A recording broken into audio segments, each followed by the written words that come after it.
You ask Tiger to solve. This deals with linear equations with one unknown. The final result is x equals -42. Let's solve it step by step. Group all constants on the right side of the equation. Subtract 10 from both sides. Simplify the arithmetic.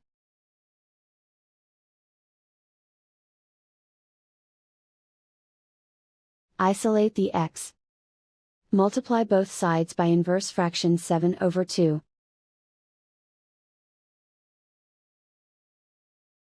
Group like terms. Multiply the coefficients. Simplify the fraction. Multiply the fractions. Simplify the arithmetic. And so the final result is x equals -42.